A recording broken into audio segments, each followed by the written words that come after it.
Oo. Alam mo, kanina pa tayo yung nagmamastan dyan.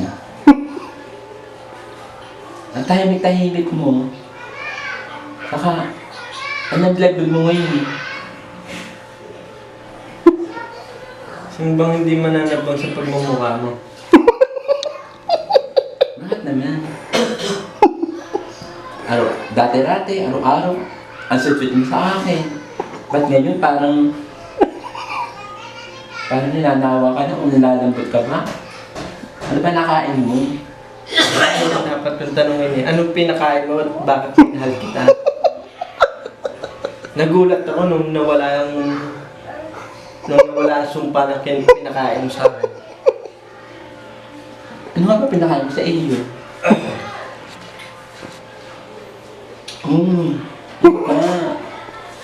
Pagkain ng migayuma, para magustuhan ka lang. Hindi ko alam kung bakit ko nagustuhan ka eh.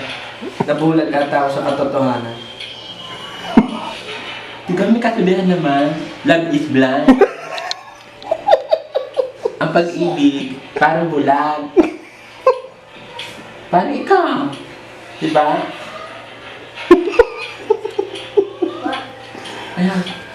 Kaya naman, huwag naman ganyan lagi. Isang araw nga lang na nagkakilala, tapos ganyan ka pa. Ano gusto mong gawin ko?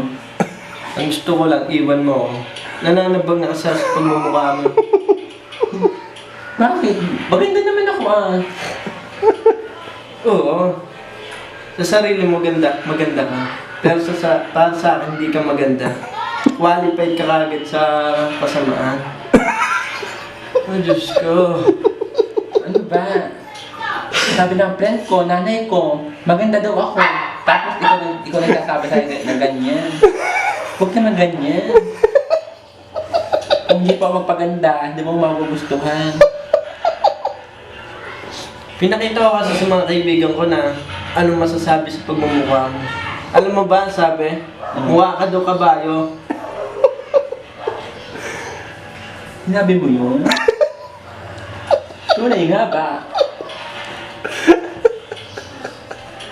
Tunay nga ba?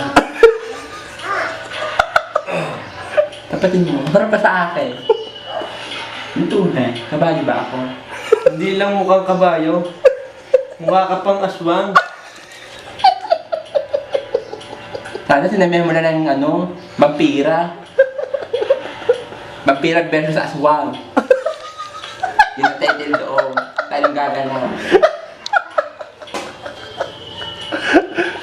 Huwag ka ba ganyan? Gusto mo ba ng dry mouth?